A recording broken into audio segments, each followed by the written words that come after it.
अस्सलाम वालेकुम।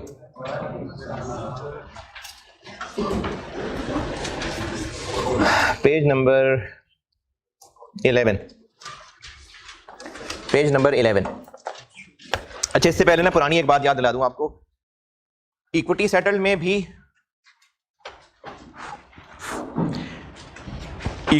में भी और कैश सेटल्ड में भी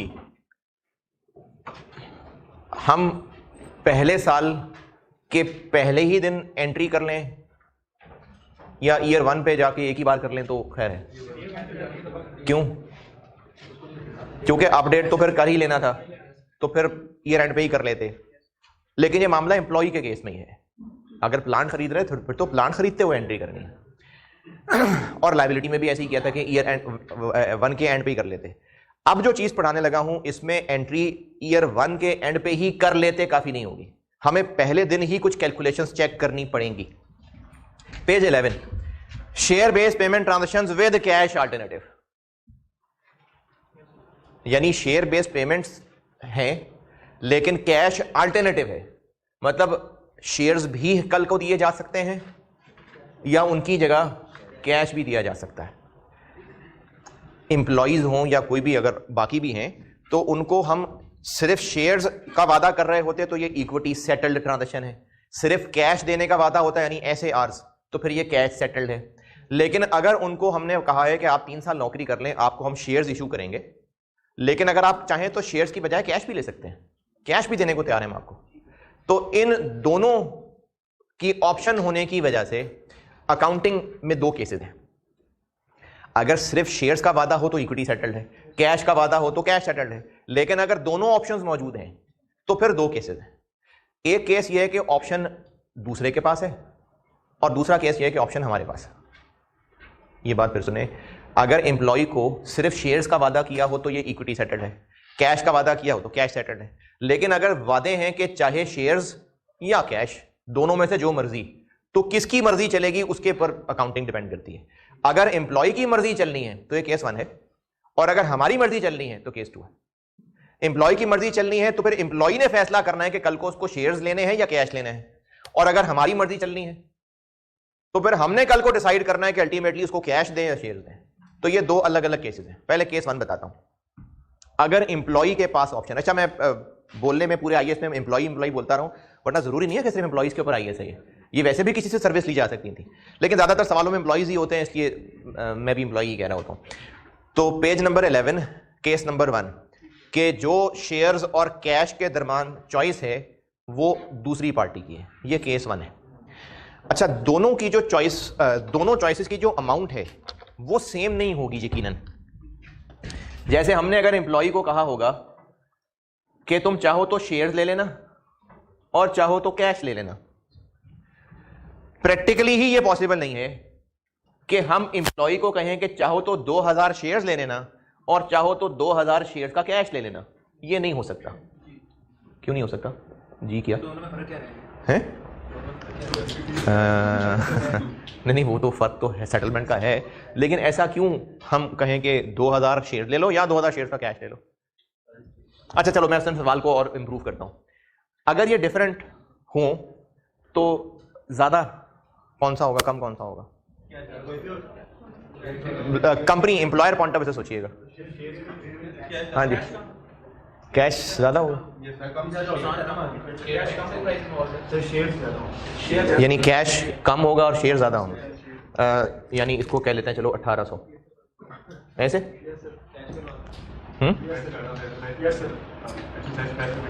नहीं, एक्साइज प्राइस नहीं है, शेयर ऑप्शंस नहीं है, शेयर्स ले लेना या कैश ले लेना। तो अब हमने एम्प्लॉय को जो जो ऑफर की हुई है, मेरा सवाल यह है कि दोनों इंस्ट्रूमेंट्स बराबर ही होंगे या फर्क होंगे? अगर फर्क होंगे तो फिर ये ज्यादा होगा या ये ज्यादा होगा? तो मैं कहता हूं कि ये कम होगा, कम होगा। क्यों?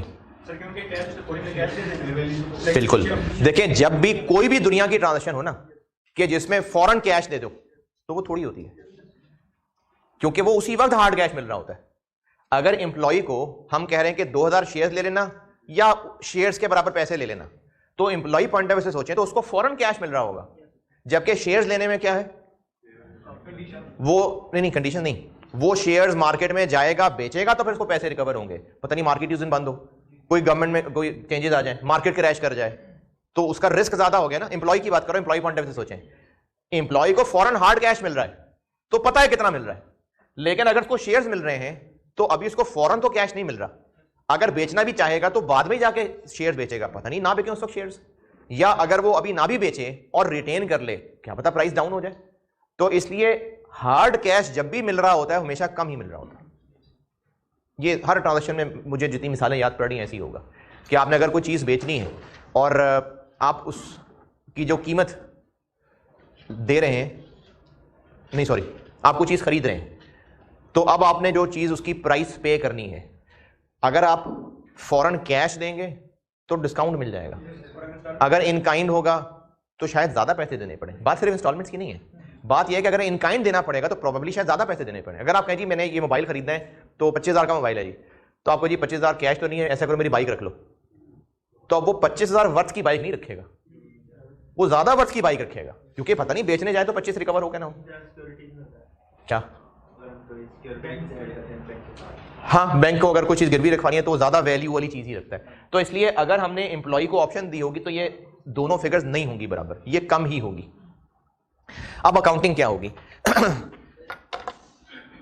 क्वेश्चंस आते हैं आईटीएम के अंदर वो रियलिस्टिक होते हैं, मतलब कि वो हमारे सिनेरियोज के मुताबिक होते हैं जो आजकल चल रहा है डेली लाइफ में, या फिर ये इस तरह भी हो सकता है कि सिर्फ टेस्टिंग लेवल के लिए वो क्वेश्चन में गैप ज्यादा कर देते हैं और हम फिर वहीं पर। इसमें जो आईएएस ने ट्रीटमेंट बताया हुआ है वो ट्रीटमेंट ही उलट हो जाएगा अगर सवाल वाले ने शेयर्स को 2000 कर दिया और कैश को 2500 कर दिया, वो ट्रीटमेंट ही उलट हो जाना है। तो इसलिए नहीं होगा ऐसा, क्योंकि ट्रीटमेंट बना ही जिस अंदाज में है वो लग ही नहीं सकेगा। अगर कैश की नंबर ऑफ शेयर्स बढ़ा दिए तो फिर लग ही नहीं सकेगा। अब इस सूरत में अकाउंटिंग करने का तरीका यह होगा कि पहले वैल्यू ये निकाली जाएगी कि अगर सारा इक्विटी सेटल्ड होता तो क्या होता, यानी कैश सेटल्ड ही ना होता ही इक्विटी सेटल्ड तो क्या होता, 2000 शेयर देने पड़ते, ग्रांट डेट पे इनकी फेयर वैल्यू ले लेते हैं। अगर सारा इक्विटी सेटल्ड ही होता, पता नहीं मैंने कहा है कि नहीं कहा, मैं केस 1 बता रहा हूं पहले। केस 1 क्या है कि एम्प्लॉई या काउंटर पार्टी के पास चॉइस है, तो क्या करना है, केस 1 बता रहा हूं। इसमें हम ये करेंगे कि अगर इक्विटी सेटल्ड ही होता तो क्या होता, तो 2000 शेयर्स होते और उसी वक्त ग्रांट डेट की ही, या अगर कोई और सर्विस है तो सर्विस डेट की ही फेयर वैल्यू लेते, वो होती लेट से 30। कितना बना? 60,000। फिर हम कैलकुलेट करेंगे कि अच्छा अगर कैश सेटल्ड ही होता तो क्या होता, यानी ये ना होता, बस अगर कैश सेटल्ड ही होता तो क्या होता, जिस दिन देने नहीं, फेयर वैल्यू तो अभी की होती है, वो तो अपडेट हो रही होती है। एंड पे कैश तो देना है, वो तो सर्विस पे ही जाएगा। देखें, हम एंड सोचते हैं सिर्फ नंबर ऑफ लोगों के लिए, हम लोग एंड सोचते हैं कि नंबर ऑफ इंस्ट्रूमेंट्स कितने देने पड़ेंगे, उसको एंड सोचते हैं।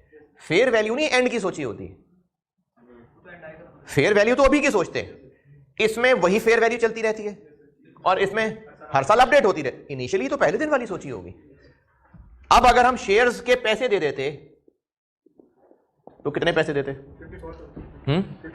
54। केस 1 समझा रहा हूं। अगर सिर्फ इक्विटी सेटल्ड होता तो क्या होता, वो अमाउंट निकाली, और अगर सिर्फ कैश सेटल्ड होता तो क्या होता, वो अमाउंट निकाली। इसको हम पूरी ट्रांजैक्शन की अमाउंट कह देंगे।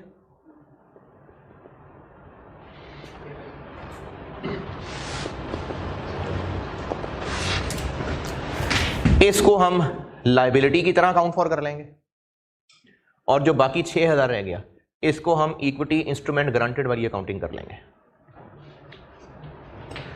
एक इसमें अंग्रेजी लिखी मिलेगी, वो आप अभी तो नहीं, आपको IAS 32 में पढ़ाऊंगा। कंपाउंड फाइनेंशियल इंस्ट्रूमेंट होता है, उसमें क्या होता है कि जो टोटल इंस्ट्रूमेंट होता है, ये पढ़ाऊंगा IAS 32 में, उसको 200 में तोड़ते हैं, और 200 में तोड़ने का तरीका ये होता है कि जो टोटल अमाउंट है वो उसमें से लायबिलिटी वाला पोर्शन माइनस कर दें और जो बचा उसको इक्विटी कह दें। ये आपको अंग्रेजी में यहाँ कंपाउंड इंस्ट्रूमेंट का वर्ड लिखा नजर आएगा, तो वो मैंने पढ़ाना है। चूंकि कंपाउंड इंस्ट्रूमेंट कहा गया था इसलिए ये तरीका भी वही वाला है जो IAS 32 में पढ़ेंगे कि टोटल अमाउंट, उसमें से लायबिलिटी पोर्शन माइनस करें तो जो बाकी आंसर आएगा वो इक्विटी पोर्शन है। तो इसको चूंकि इन्होंने कंपाउंड इंस्ट्रूमेंट कहा, इसलिए ट्रीटमेंट भी वहीं से उधार ले लिया कि आप पूरी ट्रांजैक्शन की टोटल अमाउंट निकालें, उसमें से लायबिलिटी वाला पोर्शन माइनस करें तो बाकी इक्विटी है। अच्छा, अब हमने ये सारा ब्रेकअप इसका किस दिन करना है? पहले दिन। ये पहले दिन करना है। ईयर एंड पे नहीं करना, क्योंकि ये फिगर्स पहले दिन वाली जरूरी हैं। एक बार ये हमने स्प्लिट कर लिया, अब से ऑनवर्ड इस पे IFRS 2 की वो रूलिंग लगेगी जो इक्विटी इंस्ट्रूमेंट ग्रांटेड की होती है, और इस पे वो रूलिंग लगेगी जो कैश सेटल्ड की होती है। तो हम पहले ही दिन इस टोटल ट्रांजैक्शन को दो टुकड़ों में तोड़ेंगे। कैसे तोड़ेंगे?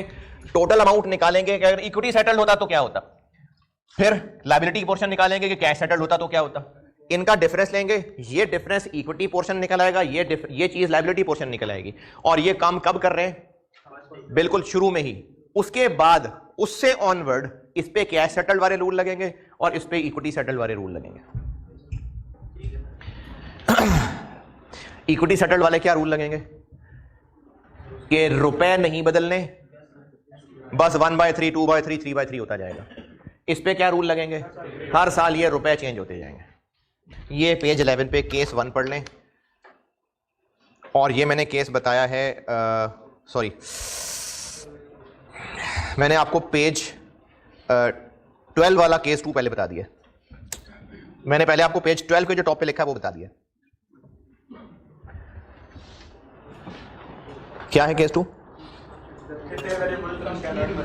कि गुड सर्विसेज की फेयर वैल्यू नहीं निकल सकती।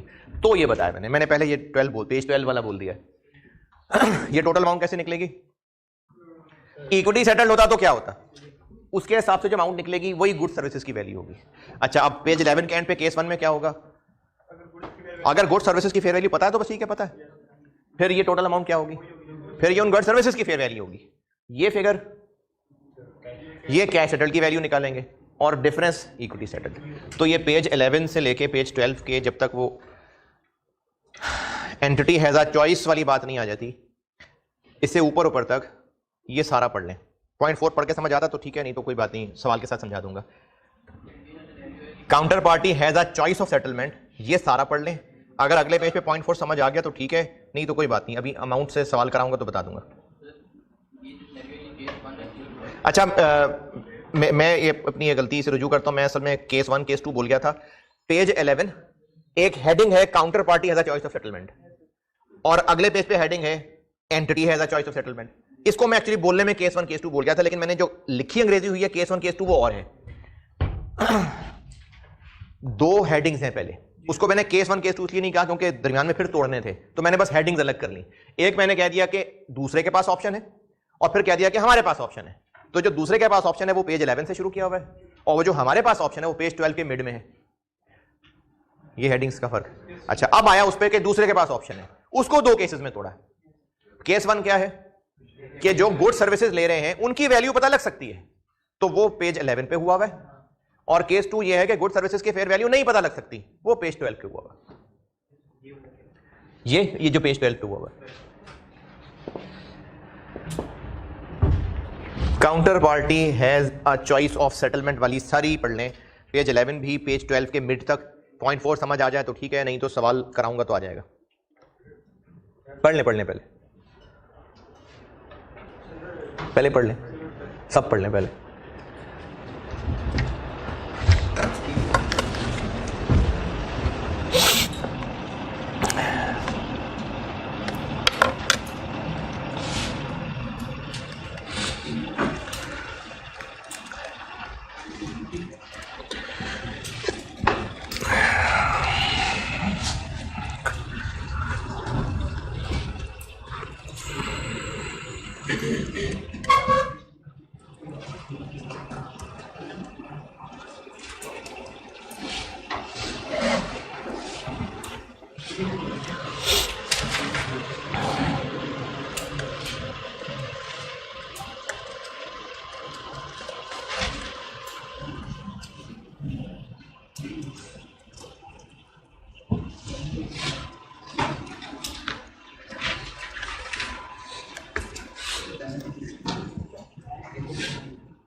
जी पढ़ लिया।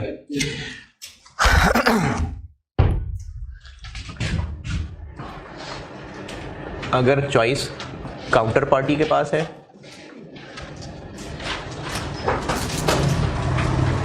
या चॉइस हमारे पास है।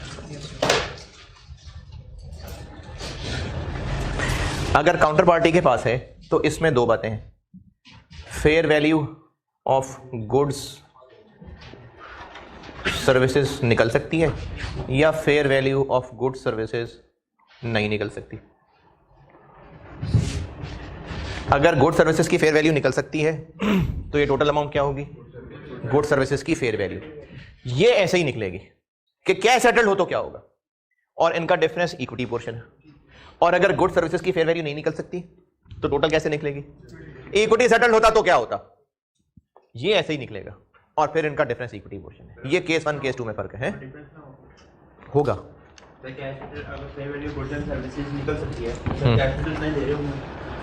नहीं दे रहे होंगे क्योंकि दूसरे को ऑप्शन दे रहे हैं ना, तो यकीनन कैश कम दे रहे होंगे, क्योंकि उसको कैश के साथ साथ एक अच्छी ऑप्शन भी मिल रही है। अगर तो सिर्फ कैश देना होता ना फिर तो उतना ही कैश तय होता, लेकिन उसको हम एक एक्स्ट्रा फीचर दे रहे हैं, नहीं उसको एक ऑप्शन मिल रही है कल को ओनर बनेगा।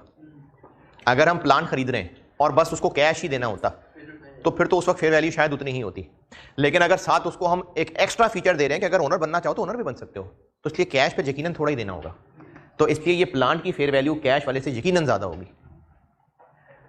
तो इस तरीके में सिर्फ इस फिगर का फर्क है। अगर फेयर वैल्यू ऑफ गुड्स पता चल सकती है तो ये वो फेयर वैल्यू ऑफ गुड्स है, ये ऐसे ही निकलेगा, कैसे ही, कैश सेटल्ड का कितना, ये ऐसे ही निकलेगा, कैसे ही, बैलेंसिंग। सिर्फ फर्क इस पहली फिगर का है। अगर गुड सर्विसेज की फेयर वैल्यू पता चल सकती है तो ये गुड सर्विसेज की फेयर वैल्यू है, और अगर नहीं पता चल सकती तो फिर अगर इक्विटी सेटल्ड होता तो क्या होता, ये उसकी फेयर वैल्यू है। ये दोनों निकालने का तरीका सेम है। ये हो गया अगर काउंटर पार्टी के पास चॉइस है। एक बार हमने लायबिलिटी और इक्विटी तोड़ ली तो फिर इनकी अकाउंटिंग वैसे ही होगी जैसे इससे पहले पड़ी थी। सेटलमेंट पे जो पॉइंट 4 लिखा हुआ है, अगर वो समझ आ गया तो ठीक है, नहीं समझ आया तो कोई बात नहीं, भी सवाल करता हूं तो समझा देता हूं, ठीक है। चलें प्रैक्टिस क्वेश्चन पढ़ लें, मैं करता हूं, पता नहीं कौन सा, 16 प्रैक्टिस क्वेश्चन 16, प्रैक्टिस क्वेश्चन 16 पढ़ लें, मैं करता हूं।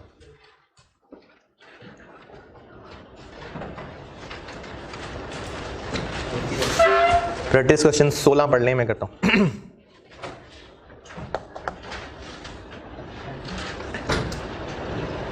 जो फैंटम शेयर्स पे रुक गया कि ये क्या होते हैं तो थोड़ा सा आगे पढ़ ले, तो उन्होंने बता दिया क्या होते हैं।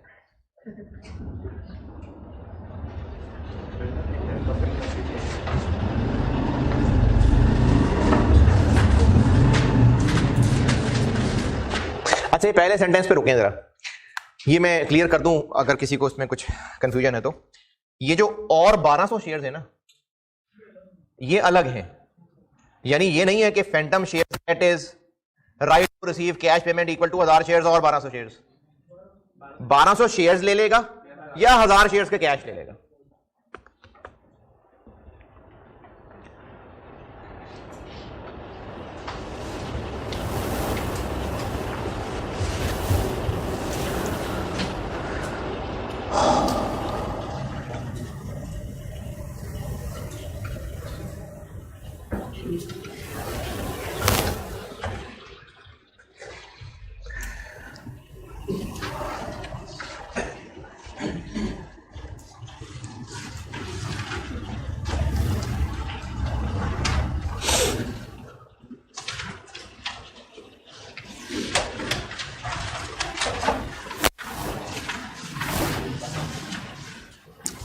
जी पढ़ ले तो मैं कहूं, इंप्लॉई का मामला चल रहा है तो fair value of good services तो नहीं पता होगी, तो टोटल अमाउंट कैसे निकलेगी, fair value of equity instrument granted.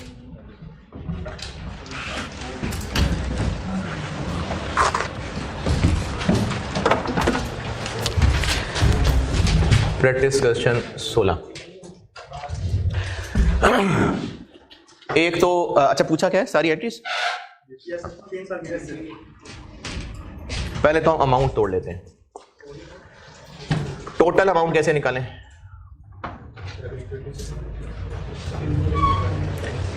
अगर सिर्फ इक्विटी सेटल्ड ही चलती तो कितने शेयर्स देते? 1200। और आज शेयर की वर्थ कितनी? 48 के 50।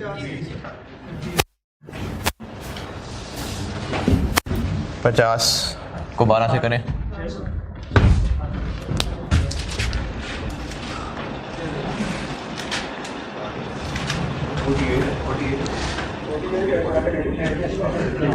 $48 है यार।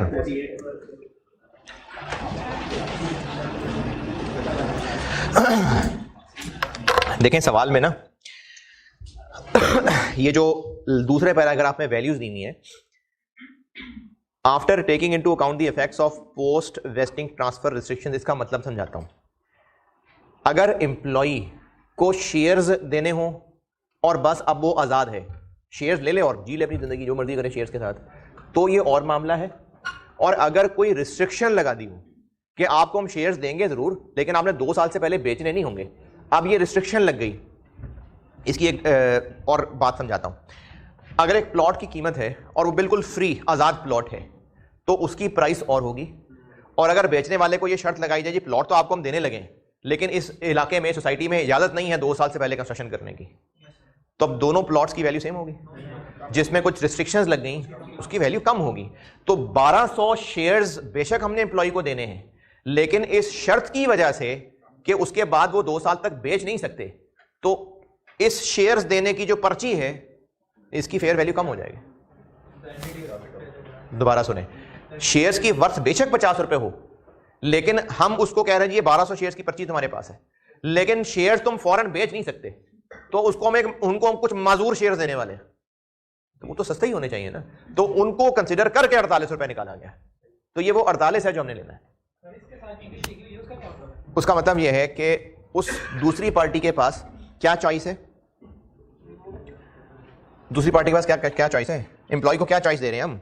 The right to choose. क्या चूज? हाँ, यानी या तो वो शेयर्स ले ले या कैश ले ले। तो अब उसके पास 2 अल्टरनेटिव्स हैं, या वो शेयर्स ले ले या कैश ले ले। तो या शेयर ले ले तो ये शेयर अल्टरनेटिव, और अगर कैश ले ले तो cash alternative. The entity estimates that last per down that the grant date fair value of the share alternative, यानी वो जो उसको 2 अल्टरनेटिव दिए हुए ना, उनमें से जो शेयर वाला अल्टरनेटिव है, मतलब शेयर्स, तो उसकी वर्थ उस वक्त 48 रुपए है। तो फिर ये 50 रुपए क्या है? अगर शेयर्स आजाद वाले शेयर्स का वादा होता तो फिर आज उस पर्ची की वर्थ भी 50 रुपए होती। देखिए हमने ना इस एम्प्लॉय को 2 साल 3 साल की सर्विस के बाद कैश देना है या शेयर्स देने हैं, तो ये शेयर्स की पर्ची वाली बात होगी ना। शेयर्स तो तब होते हैं जब फौरन इशू हो जाए, तो ये वो पर्ची वाली बात हो गई। तो अब जब हम उसको शेयर्स की पर्ची दे रहे हैं, तो शेयर्स की पर्ची की भी फेयर वैल्यू क्या होनी चाहिए? जो शेयर्स की फेयर वैल्यू है। अगर आजाद शेयर्स की पर्ची दे रहे होते तो उस पर्ची की फेयर वैल्यू 50 रुपए होती। चूंकि हम माजूर शेयर्स की पर्ची दे रहे हैं, कैद वाले शेयर्स की पर्ची दे रहे हैं, तो फिर उस पर्ची की फेयर वैल्यू 50 रुपए नहीं 48 रुपए। तो इसलिए हम इस टोटल अमाउंट को निकालेंगे कि अगर इक्विटी सेटल्ड ही होता तो क्या होता? 1200 इंटू 48।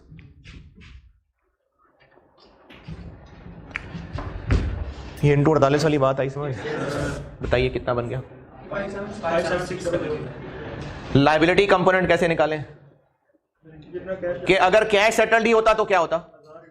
1000 इंटू 50। 48 नहीं, अब नहीं 48। अब क्यों नहीं 48? क्योंकि कैश देने की बात हो रही है, अब थोड़ी माजूर शेयर देने की बात हो रही है।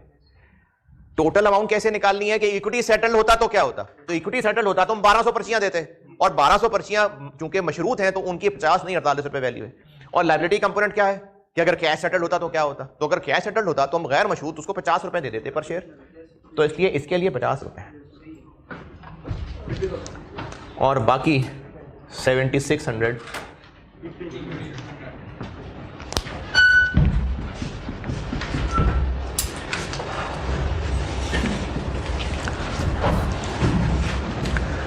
अच्छा। अब एंट्री बेशक मैं ईयर 1 के एंड पे करूंगा, लेकिन ये कैलकुलेशन करने के लिए मुझे शुरू की डेट पे इसलिए कैलकुलेशन करनी थी क्योंकि 7600 निकालना था। ये 7600 अभी मैं लायबिलिटी की एंट्री करूंगा ना, बेशक मैं 50 से नहीं करूंगा एंट्री, मैं ईयर एंड वाली फिगर से करूंगा, लेकिन इस वर्किंग के लिए मुझे यहां 50 ही लिखना था क्योंकि 50 लिखूंगा तो 7600 निकलेगा। अब ये वर्किंग कर ली, अब 7600 की अमाउंट मिल गई। अब लायबिलिटी की एंट्री में बेशक ईयर 1 के एंड पे ही करूं जाके। अब ईयर 1 के एंड पे आ जाते हैं, एम्प्लॉय कॉस्ट डेबिट,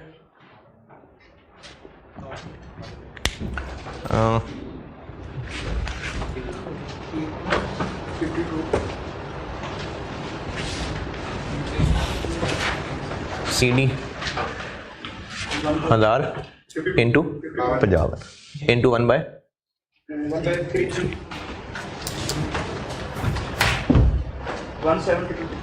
1700 बस।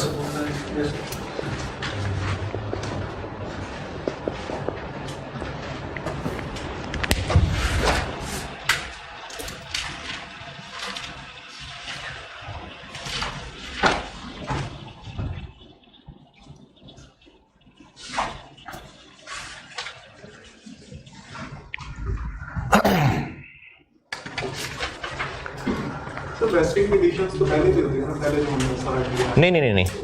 अच्छा ये बाकी लोग भी सुने, हो सकता है किसी को कंफ्यूजन अभी बाकी हो। ये 48 रुपए क्यों लिया, 50 रुपए क्यों नहीं लिया? क्योंकि शेयर्स पे रिस्ट्रिक्शन है। अब सवाल ये है कि वेस्टिंग कंडीशंस तो पहले भी होती थी, ये वेस्टिंग कंडीशन नहीं है, ये वेस्ट हो जाने के बाद की रिस्ट्रिक्शन है। ये तो एम्प्लॉय को कहा है कि 3 साल मेहनत कर लो, वो वेस्टिंग कंडीशन है, लेकिन साथ ये कहा है कि 3 साल के बाद जब तुम्हें शेयर्स दे देंगे उसके बाद 2 साल तक तुम वो शेयर्स नहीं बेच सकोगे। इन पोस्ट वेस्टिंग रिस्ट्रिक्शंस की बात हो रही है। उसकी वजह से अब वो शेयर 50 वर्थ का नहीं 48 वर्थ का, ये उसकी वजह से 48 है, वरना वेस्टिंग कंडीशंस तो अभी भी है, पहले भी होती हैं। तो कैश सेटल्ड का पोर्शन लायबिलिटी के लिए 17,333 और इक्विटी इंस्ट्रूमेंट ग्रांटेड में चूंकि एक ही बंदा है तो ये तो चेंज होना नहीं है, इसलिए अकाउंट बनाने की जरूरत ही नहीं है। 7600 1/3। देखें जब हम इक्विटी इंस्ट्रूमेंट ग्रांटेड हर साल कैलकुलेट करते थे तो वो रुपए अपडेट कर रहे होते थे, फिर नंबर ऑफ पर्सन अपडेट कर रहे होते थे, क्योंकि इतने लोग छोड़ गए, इतने और छोड़ जाएंगे, तो हम नंबर ऑफ पर्सन असल में अपडेट कर रहे होते थे। रुपए तो पहले दिन वाले होते थे, तो अब तो बंदा ही एक है, 1000 का 1000 ही है, तो अब तो नंबर ऑफ इंस्ट्रूमेंट्स अपडेट होना ही नहीं है, इसलिए बस इस 7600 के 3 टुकड़े कर लेते हैं। हर साल के एंड पे हम अपडेट रुपए नहीं कर रहे होते थे, नंबर ऑफ इंस्ट्रूमेंट्स की वजह से हमें 1/3 2/3 3/3 करना पड़ रहा होता था। मैं इक्विटी सेटल की बात कर रहा हूं। हर साल के एंड पे हम जो क्लोजिंग फिगर निकालते थे वो रुपए नहीं अपडेट होते थे, नंबर ऑफ इंस्ट्रूमेंट्स अपडेट हो रहे होते थे। अब तो बंदा भी एक है और नंबर ऑफ इंस्ट्रूमेंट्स भी वही हैं, तो इसलिए इस 7600 ने अपडेट तो होना नहीं है, तो हर साल में 1/3 1/3 1/3 एक्सपेंस आ जाएगा। तो इस साल का बन गया 25 और इन दोनों को ऐड कर लें तो टोटल एक्सपेंस आ जाएगा 19,866। ये ईयर 1 की एंट्री है। फिर भी अगर कोई इसकी डिटेल देखना चाहे तो देखिए मैंने सोल्यूशन में इसको तोड़ के किया हुआ है। लायबिलिटी की पहले दिन की वैल्यू यानी 50 रुपए से एंट्री अलग कर दी, फिर उसको ईयर एंड पे 50 से 52 पे अपडेट अलग कर दिया। वो मैंने ऐसी 2 एंट्री तोड़ के दिखा दी, वरना आपको मैं गाइड यही कर रहा हूं कि आप इसी तरह से किया करें कि एंट्री एंड पे करें बैलेंसिंग करके। तो वही काम जो शुरू से कर रहा था वही काम मैंने यहां भी कर लिया, अभी बोर्ड पे मैंने यही कर लिया, तो आप ऐसे ही कर लें। वो मैंने वैसे ही बस कुछ तोड़ के दिखा दिया था कि अगर तोड़ना चाहें तो, कि लायबिलिटी पहले रिकॉर्ड 50 पे की, उसके बाद 52 पे अपडेट कर लिया, वो भी कर सकते हैं, लेकिन आई रिकमेंड कि आप ऐसे ही किया करें कि ईयर एंड पे क्लोजिंग लिख के फिर बैलेंसिंग कर लें। इस बैलेंसिंग करने से बड़े मसलों से बच जाएंगे। ईयर 1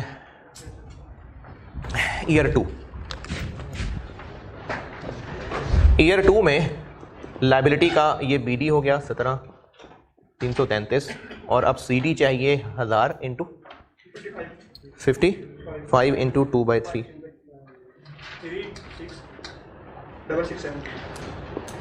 तो एक्सपेंस आ जाएगा 19,333। तो ईयर 2 के एंड पे एंट्री बन गई एम्प्लॉय कॉस्ट, लायबिलिटी और इक्विटी इंस्ट्रूमेंट ग्रांटेड।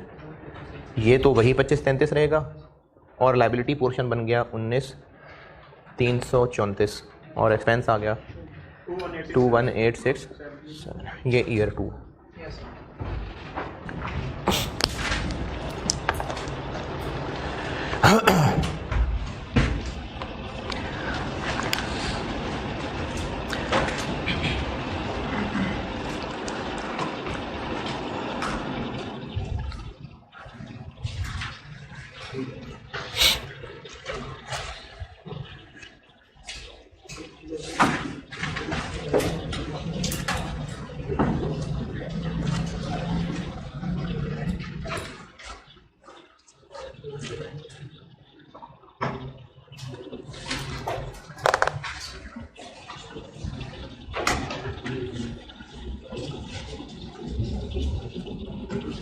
हाँ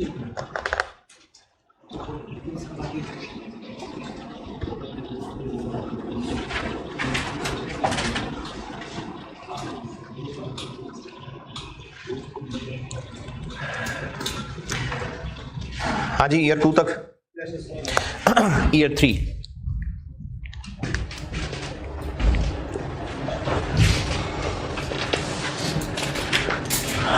एम्प्लॉय कॉस्ट, डेबिट, लायबिलिटी और इक्विटी इंस्ट्रूमेंट ग्रांटेड।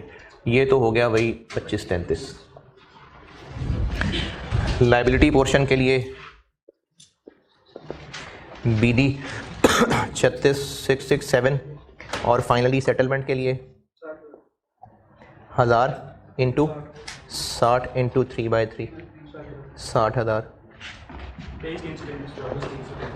23,303।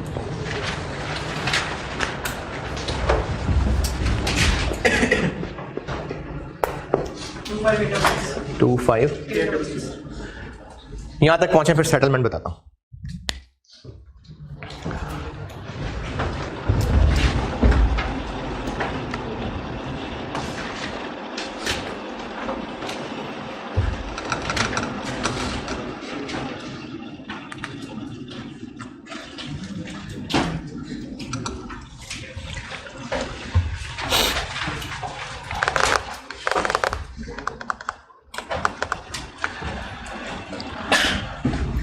जल्दी जल्दी।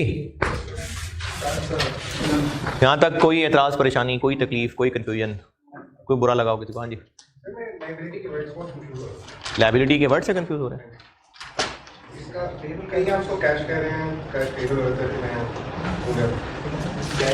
नहीं, कैश क्रेडिट तो ये कह रहे हैं आप? कैश अभी तो नहीं दिया, वो तो 3 साल बाद देना है।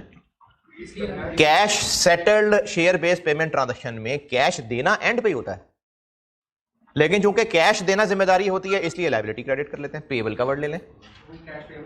हाँ, कैश पेबल है। हाँ, ईयर 3 तक और कोई एतराज?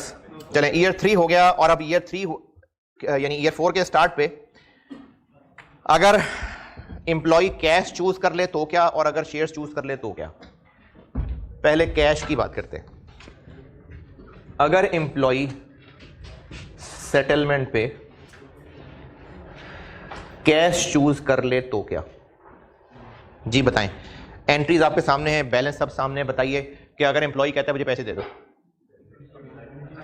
तो लायबिलिटी डेबिट कितने से? ये अभी तो अपडेट की थी। और कैश 60, अभी तो अपडेट किया इसको। कैश तो 60 देंगे ना, अभी उस वक्त शेयर जितने का है उतने ही पैसे देने, तो ये तो 60 ही होगा। तो वो जो इक्विटी इंस्ट्रूमेंट ग्रांटेड संभाल के रखा था उसका क्या करें? अब उसको रिटेन अर्निंग में फेंक देते हैं। तो इक्विटी इंस्ट्रूमेंट ग्रांटेड डेबिट और रिटेन्ड अर्निंग्स क्रेडिट 7600, क्योंकि ये फलते फूलते 7600 बन गया हुआ है। वो बंदा ये कहना, हाँ, अगर आधे बंदे हुए तो आधों के लिए ये अकाउंटिंग, आधों के लिए ये अकाउंटिंग। वो भी देखें ना ऑप्शन 2 में। लायबिलिटी सेटल हो गई, लायबिलिटी डेबिट कैश क्रेडिट, ये अमाउंट बराबर ही होगी क्योंकि अभी तो अपडेट किया है इसको। और अगर ये ईयर 4 के मिड में होता तो तब भी अपडेट ही किया होता, क्योंकि लायबिलिटी को हमने हर ईयर एंड पे और फाइनली सेटलमेंट पे करना है अपडेट, इसलिए ये तो सेम ही होगा। ऑप्शन 2 क्या है जी? इसमें पूछना कुछ? ऑप्शन 2 में क्या होने लगा है? क्या हो गया? नहीं खैर है, चलो कोई बात नहीं, अब नहीं करता, बस हेडिंग देनी थी। ऑप्शन 2 में क्या हो रहा है? अब शेयर इशू हो रहे हैं। अच्छा, बेशक शेयर इशू हो रहे हैं चाहे कैश दे रहे थे, लायबिलिटी तो गई ना, तो लायबिलिटी तो डेबिट ही होगी क्योंकि लायबिलिटी हो गई सेटल। लायबिलिटी सिर्फ कैश देने से सेटल नहीं होनी थी, बस उसने कहा मुझे शेयर दे दें, खत्म हो गया मामला। तो लायबिलिटी तो डेबिट ही होगी। और इक्विटी इंस्ट्रूमेंट ग्रांटेड जिस दिन के लिए संभाल के रखे थे, अब वो दिन आ गया, शेयर इशू करने लगे हम उसको, तो इक्विटी इंस्ट्रूमेंट ग्रांटेड भी डेबिट 7600 से। अब हो क्या रहा है? शेयर इशू हो रहे हैं तो शेयर कैपिटल क्रेडिट कितने शेयर्स इशू कर रहे हैं हम उसको? 12,000 से शेयर कैपिटल हो गया, और एंट्री टैली करनी है तो शेयर प्रीमियम 55,6. तो अगर ये ज्यादा लोग होते और आधे कैश ऑप्शन ले रहे होते तो उनकी ये, और जो आधे शेयर्स पे जा रहे होते उनकी ये.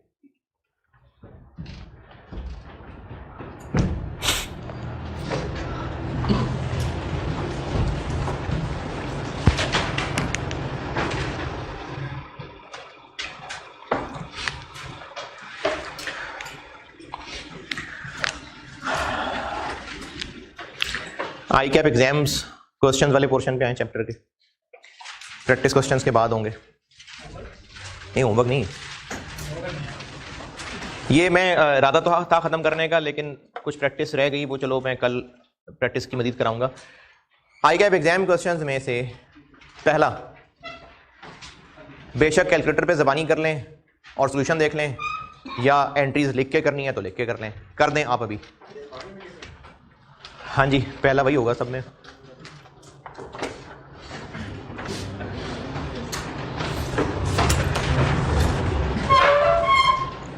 प्रैक्टिस क्वेश्चंस के सॉल्यूशन के बाद पास्ट पेपर्स वाला सेक्शन है, उसमें क्वेश्चन 1 2009 सेम है, बस वैल्यूज डिफरेंट है. तो इसलिए बेशक कैलकुलेशन करके कैलकुलेटर पे एंट्रीज पीछे देख लें, या एंट्रीज करनी है लिख के तो कर लें, लेकिन अभी कर लें.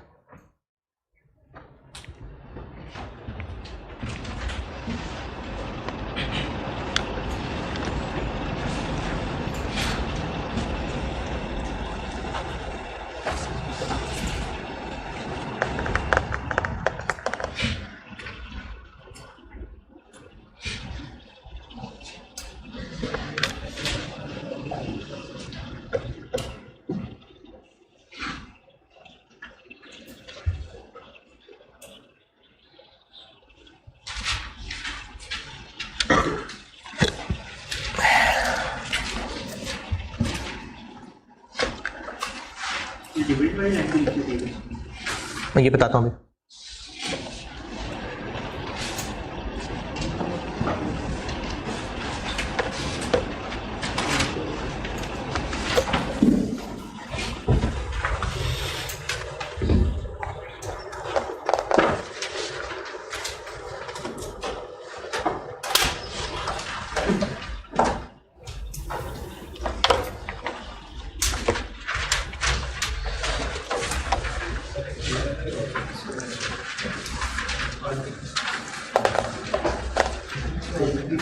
लेकिन कैलकुलेशन तो करके देखनी थी.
अच्छा,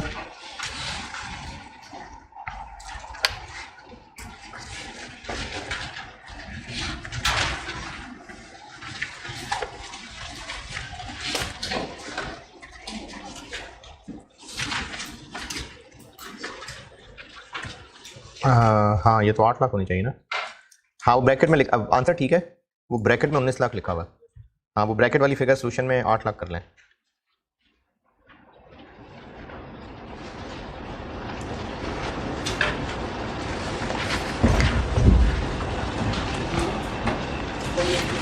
सोल्यूशन में पहली एंट्री में एंट्री की अमाउंट्स ठीक है, ब्रैकेट में जो 19 लाख लिखा हुआ है तो वो 8 है, बाकी अमाउंट्स ठीक है।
ऑप्शन 1 में ये 8 लाख से एंट्री होनी चाहिए। कौन सी? जो ट्रांसफर होना है गेट से बाहर।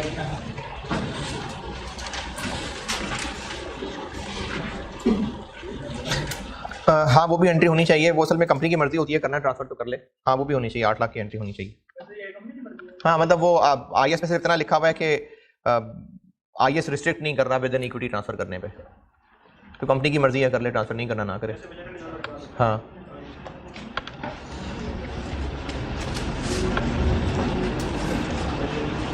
कंपनी कहती है कि हम नहीं ट्रांसफर करना, फिर ऐसे ही पड़ा रहेगा। पढ़ा रहे, कौन से कीड़े लग जाएंगे उसको, पढ़ा रहे।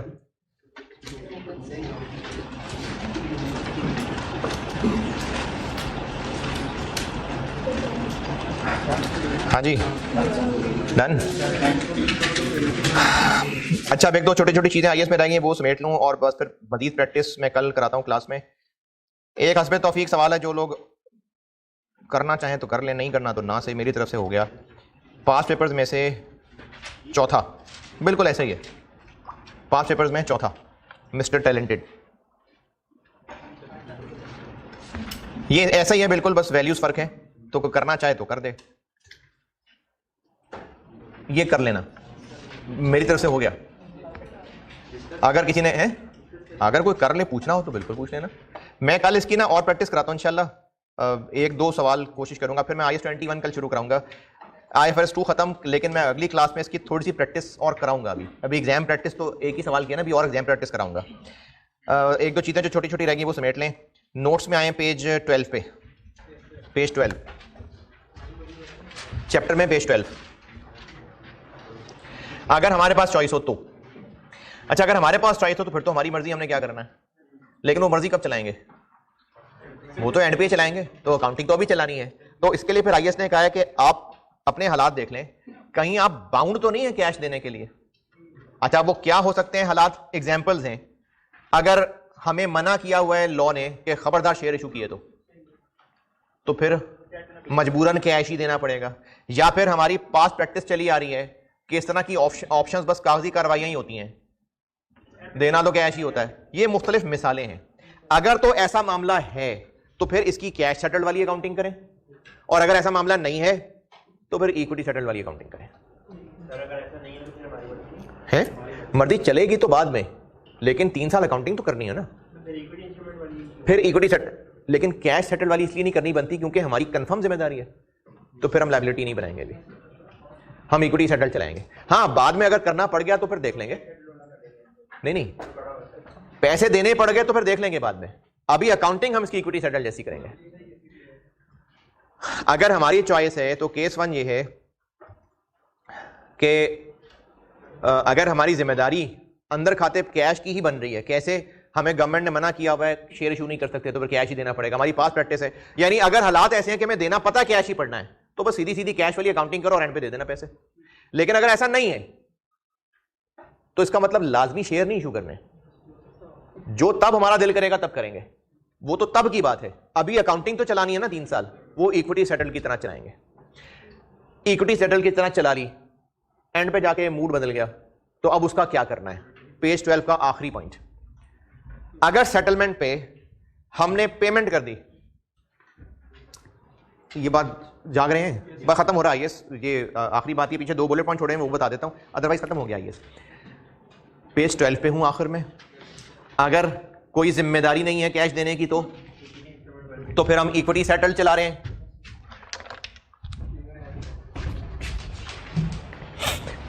अगर हमारी अंदर खाते जिम्मेदारी है कि हमें देना कल को कैश ही पड़ना है, तो फिर हम पहले दिन से ही कैश सेटल वाली अकाउंटिंग करेंगे और कल कैश दे देंगे। लेकिन अगर ऐसी कोई जिम्मेदारी नहीं है तो हम क्या कर रहे हैं? हम इक्विटी सेटल चला रहे हैं। अब वो इक्विटी सेटल चलते चलते 3 साल गुजर गए और हमारी बुक्स में 4 लाख रुपए आ रहा है। इसको अपडेट कर रहे होते हैं? नहीं। अब आगे 3 साल खत्म।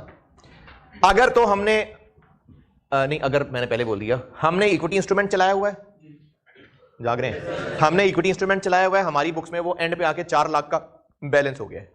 अब अगर हमने फाइनली शेयर ही इशू किए तो ये debit, capital credit, premium credit, और अगर हमने कैश दिया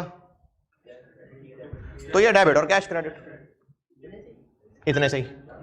लेकिन अगर आज मार्केट में शेयर्स की वर्थ कम है तो उससे जितना ज्यादा पैसा दे रहे हैं वो P&L में, जैसे पहले पढ़ा था।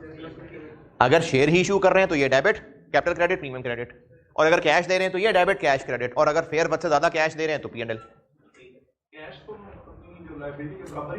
लायबिलिटी किधर है? लायबिलिटी किधर है? कहां आ रही है? कहां है लायबिलिटी हमारी बुक्स में?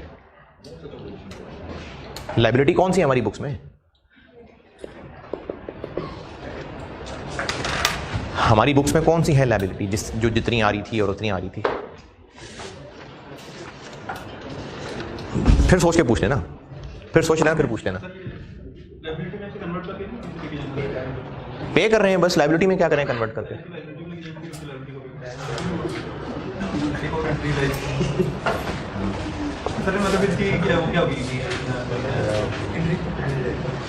क्या होगी बोलो आगे।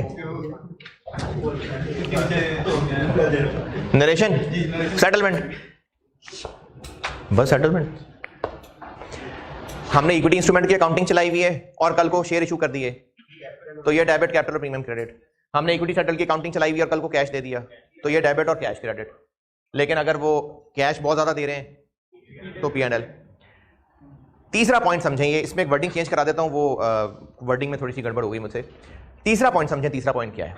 तीसरा पॉइंट ये है कि अगर कंपनी ने, पहले पॉइंट 1, पॉइंट 2 दोबारा बताता हूं, अगर कंपनी ने वैसे ही बस फैसला किया कि कैश देना है तो ये डेबिट, कैश क्रेडिट। अगर कंपनी ने वैसे ही बस फैसला किया शेयर इशू करने तो ये डेबिट और कैपिटल, प्रीमियम क्रेडिट।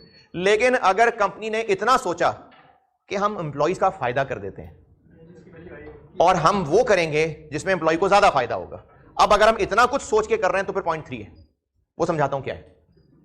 पॉइंट 1 और 2 क्या है कि अगर कैश दे दिया तो ये डेबिट, कैश क्रेडिट, और अगर शेयर इशू कर दिए तो ये डेबिट और कैपिटल, प्रीमियम क्रेडिट। तीसरा पॉइंट ये है कि अगर कंपनी ने एम्प्लॉय का फायदा सोचा और वो एक्शन लिया जो ज्यादा वर्थ का था तो फिर क्या करना है।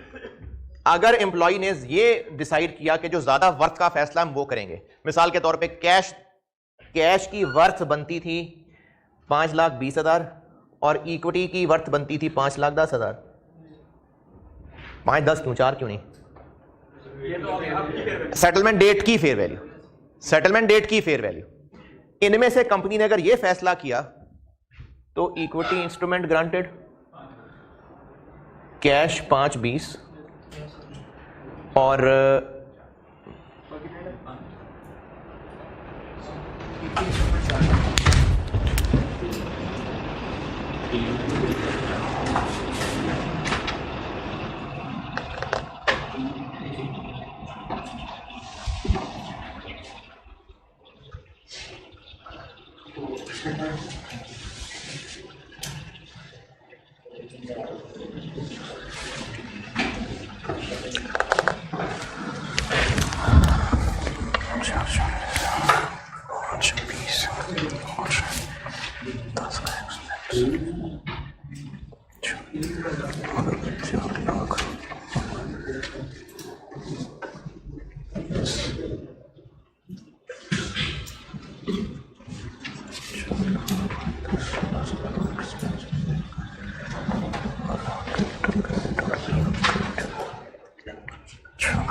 अच्छा, एक तो वर्डिंग इंप्रूव या कर लें कि पॉइंट 3 में जो लिखा हुआ मैंने, then the difference between 1 and 2, तो ये डिफरेंस बिटवीन 1 एंड 2 नहीं है, difference between both fair values है। पॉइंट नंबर 3 में मैंने अंग्रेजी लिखी हुई है, एंटिटी सिलेक्ट्स आउट ऑफ 1 और 2 which have higher fair value. कब की fair value? Settlement date. Then the difference between 1 and 2 नहीं है, then the difference between both fair values shall be recognised as expense. हमारी बुक्स में equity instrument granted आ रहा था 4 लाख।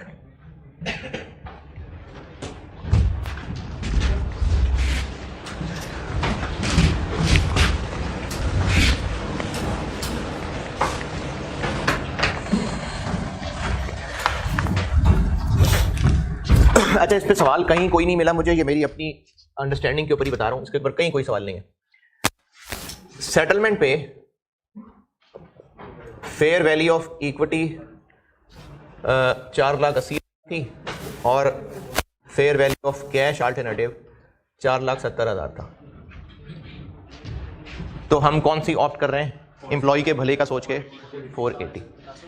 इन दोनों में से जो हायर है, हम एम्प्लॉय का फायदा सोच के वो ऑप्ट करने लगे। तो ये जो हमने 10,000 एक्स्ट्रा बेनिफिट देने का सोचा, ये एक्सपेंस बनेगा।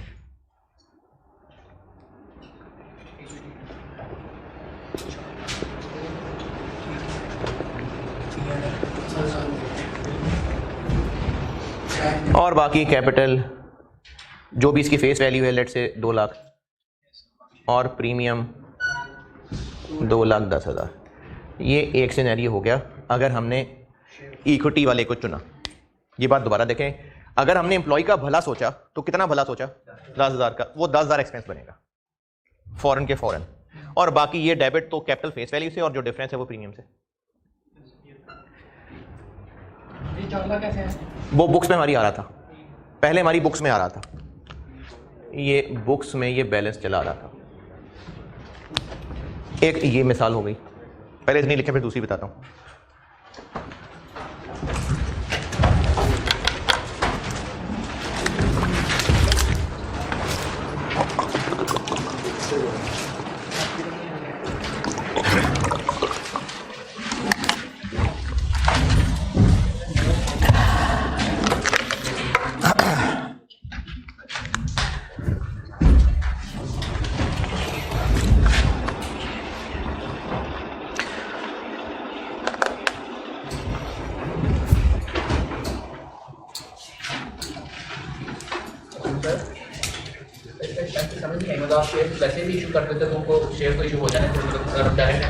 देखें, अगर एंटिटी ये फैसला करती कि हमने कैश देना है और ये फैसला अपने हालात देख के होता कि अभी हम शेयर इशू नहीं करते, रहने देते हैं, ऐसे ही शेयर इशू होगा, शेयर होल्डिंग खराब होगी, बाकी लोग नाराज होंगे तो पैसे दे देते हैं।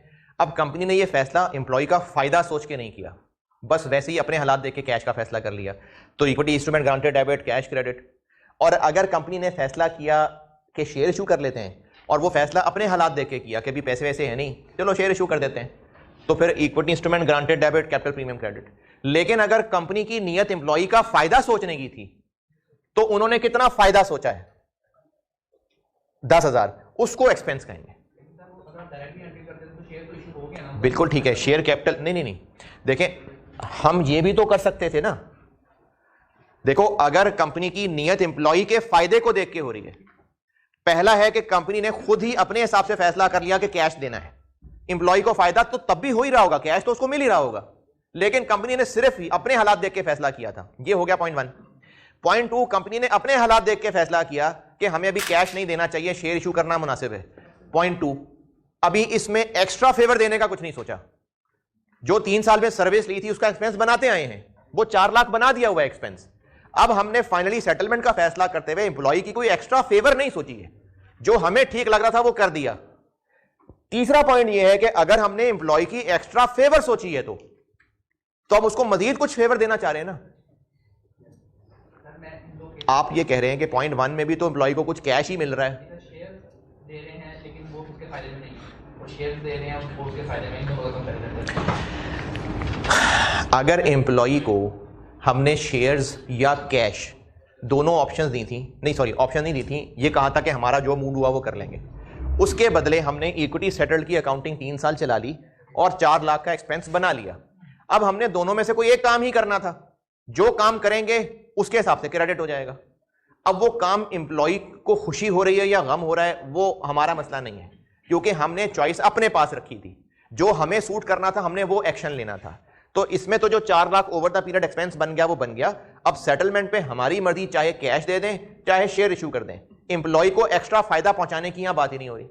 हो सकता है हम शेयर्स पे ऑप्ट करें अपने हालात देख के, और एम्प्लॉय का दिल हो कि कैश मिल जाता तो अच्छा होता, वो सड़ता रहे। अगर हमने अपना फायदा देख के ये फैसला किया कि कैश दे देते हैं शेयर्स नहीं देते, अब एम्प्लॉय सड़ता रहे बेशक कि मुझे शेयर्स ही मिल जाते। इस वक्त हम चूंकि अपने हालात देख के एक्शन ले रहे हैं तो बस जो एक्सपेंस बना चुके वो बहुत है। लेकिन अगर हमने अपने हालात देख के नहीं, एम्प्लॉय को देख के फैसला किया, तो एम्प्लॉय को हम 10,000 का इंटेंशनली और फायदा दे रहे हैं ना। अगर हमने एम्प्लॉय की फिक्र किए बगैर अपने हालात देख के शेयर्स ऑप्ट किए होते, बेशक एम्प्लॉय को उसमें फायदा होता रहे, हमने सोचा नहीं था वो फायदा। अगर हम उसको कैश देने का फैसला करें और अल्टीमेटली उसको कैश देने में ही फायदा हो तो वो भी उसकी किस्मत, हमने वो फायदा सोचा नहीं था। लेकिन अगर हम अब सोच के एक्शन ले रहे हैं और वो भी ये सोच रहे हैं कि एम्प्लॉय को फायदा जिसमें ज्यादा है, अब हमारा एक्शन हमारे हालात के मुताबिक नहीं है, हम उस एम्प्लॉय की फिक्र कर रहे हैं, तो हम हमारे अपने एक्शन से हम एक्स्ट्रा क्या दे जाएंगे उसको, 10, उस 10 को एक्सपेंस बनाएंगे। अगर फायदा देने का मूड नहीं है तो पॉइंट 3 नहीं है, पॉइंट 1 है या पॉइंट 2 है। पॉइंट 3 है ही तब अगर हमने ये डिसीजन ही इस बेस पे किया है कि एम्प्लॉय का फायदा हो जाए। हम एम्प्लॉय का एक्स्ट्रा फायदा सोच रहे हैं। मैं आपको वैसे ना एक, जिनको टाइम देख के समझ आ गई कि बस आ गई समझ, तो वो चले जाएं, वैसे ही समझ आ गई है।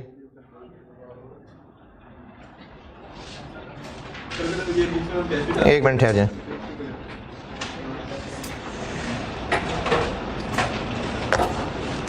ये जो पॉइंट 3 लिखा हुआ है ना, ये मैंने तो खैर समराइज किया होता है। आईएस की ओरिजिनल वर्डिंग ये है, if the entity elects the settlement alternative with the higher fair value, यानी कंपनी ये सोच के फैसला कर रही है कि फेयर वैल्यू किसकी ज्यादा है, तो ये फैसला क्यों कर रही होगी कंपनी, एम्प्लॉय के लिए। तो अब चूंकि एम्प्लॉय का भला सोच के हाँ हो रहा है, तो इसलिए अब जो एम्प्लॉय को हमारे सेक्शन से एक्स्ट्रा फायदा पहुंचने लगा है उसको एक्सपेंस बनाने लगे।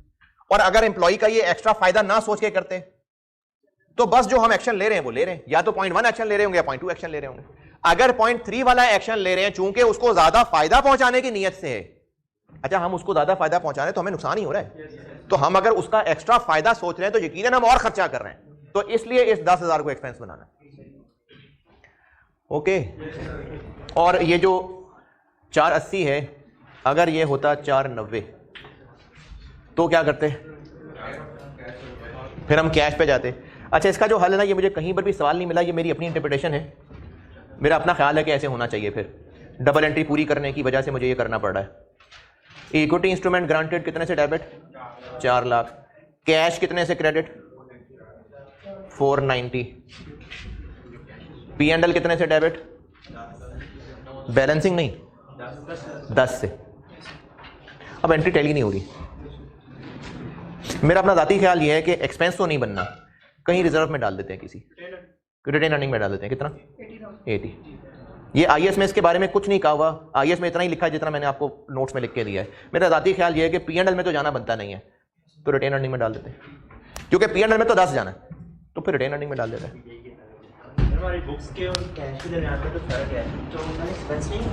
एक्सपेंस सिर्फ इस 10 को कहना है, क्योंकि हम जो पैसे दे रहे हैं वो इक्विटी की रीपरचेज है, हम इक्विटी के लिए पैसे दे रहे हैं। एक्सपेंस तब जाता अगर उसकी वर्थ से भी ज्यादा पैसे दे रहे होते, उसकी वर्थ से ज्यादा पैसे दे रहे होते। पीछे कैंसिलेशन में भी यही पड़ा है कि अगर इक्विटी की वर्थ से ज्यादा पैसे दे रहे हैं तो एक्सपेंस है, तो यहां भी यही बात की है। इक्विटी की worth, not book balance. Equity की वर्थ उस वक्त 480 थी, तो उससे ज्यादा दे रहे हैं तो वो एक्सपेंस है, बाकी 70 बाकी 80 एक्सपेंस नहीं है। तो वो रिटेन अर्निंग ही मुझे मुनासिब लगता है कि इस एंट्री में रिटेन अर्निंग आ जाएगा। अगर बुक्स में लायबिलिटी पे चलाया तो वो तो पहले बात खत्म हो गई ना। हाँ नहीं ऐसा नहीं, देखे मैंने अच्छे बाकी लोग भी सुने, आईएएस ये सोच के नहीं लिखे गए कि अगर ऐसा होता तो क्या होता, अगर ऐसा होता तो क्या होता, चलो ऐसे कर लेते तो क्या होता, चलो ये भी करके देखते हैं क्या होता है। ये आईएएस में खेल नहीं खेला होता उन्होंने। आईएएस में वो लिखा होता है जो दुनिया में हो रहा होता है। अगर कंपनी के हालात ही ऐसे हैं कि उसको अल्टीमेटली कैश ही देना पड़ना है, तो फिर वो एंड पे क्यों सोचेगी आगे कि चलो मैं शेयर क्यों ना इश्यू कर लूं, देगी ही कैश।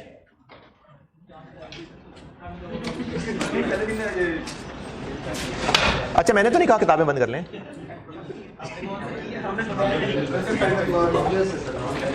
पेज नंबर 12 डन है, पेज 11 भी हो गया।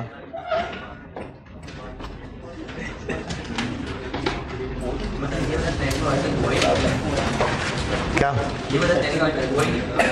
कौन सा वाला? नहीं आईएएस ने तो बताया है कि आपने 10,000 को एक्सपेंस बनाना है। अब आईएएस ने खामोशी छोड़ दी कि 70 का क्या करना है। तो जहां पर इस तरह की आईएएस खामोशी छोड़ देता है तो फिर देखना पड़ता है कि उम्मत क्या फैसला कर रही है। तो उम्मत का फैसला कभी कोई फिगर सामने नहीं आई किसी सवाल के अंदर, लेकिन मेरे ख्याल में मैं फैसला करूं तो रिटेन अर्निंग में डालूंगा, पीएनएल में तो नहीं डालूंगा। पेज 5 पे आए, पेज 5 2 पॉइंट रह गए बस, पेज 5। चैप्टर में से मिस ना कुछ हो जाए, चैप्टर मैंने सारा कर दिया। पॉइंट 5 पे आए, ये मैंने 2 एग्जाम नोट्स लिखे हैं, ये समझ लें बस।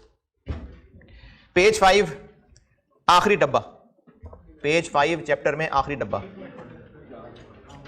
एग्जाम नोट्स पेज 5 चैप्टर में आखिरी डब्बा पहुंचे। इसमें मैंने 4 बुलेट पॉइंट्स लिखे हैं। पहला बुलेट पॉइंट मैंने पहले बता दिया था कि पर्ची की फेयर वैल्यू वही होगी जो उस इंस्ट्रूमेंट की फेयर वैल्यू है। दूसरा बुलेट पॉइंट ये है कि अगर कम डिविडेंड प्राइस दी हो, कम डिविडेंड प्राइस कहते हैं, ये जो सवालों में किसी ने पूछा भी था कि सवालों में लिखा होता था कि डिविडेंड अभी फिलहाल देने का इरादा नहीं है। कम डिविडेंड प्राइस का मतलब ये होता है कि अगर एक शेयर की असल औकात 40 रुपए है और वो शेयर अभी कुछ ही अरसे में डिविडेंड दे जाएगा, कुछ ही अरसे में डिविडेंड मिलने वाला है, तो टेम्परेरली शेयर मार्केट में महंगा हो जाएगा। जितना डिविडेंड मिलने वाला है ना, शेयर जो भी बेचेगा वो डिविडेंड साथ शामिल करके अगलों से पैसे लेगा। जैसे अगर मैं आज शेयर खरीदता हूं तो मुझे तो परसों डिविडेंड मिल जाना है, तो मुझे टेम्परेरली शेयर महंगा मिल रहा होगा। इसको कहते हैं कम डिविडेंड प्राइस। शेयर की सही वर्थ क्या है? 40। तो हमें इस चैप्टर में अकाउंटिंग के लिए शेयर की फेयर वैल्यू 43 नहीं लेनी है, 40 लेनी। ये इस दूसरे बुलेट पॉइंट में लिखा हुआ। हाँ जी बिल्कुल। तो फिर 40 रुपए जो है वो एक्स डिविडेंड कहलाता है।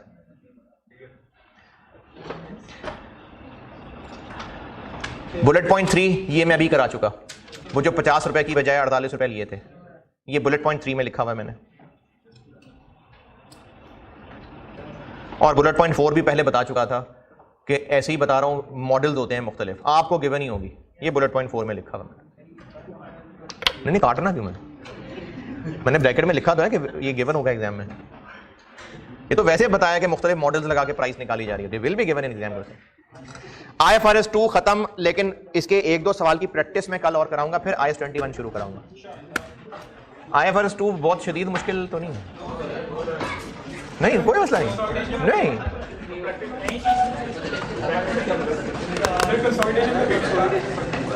ठीक है जी, अल्लाह हाफ़िज़।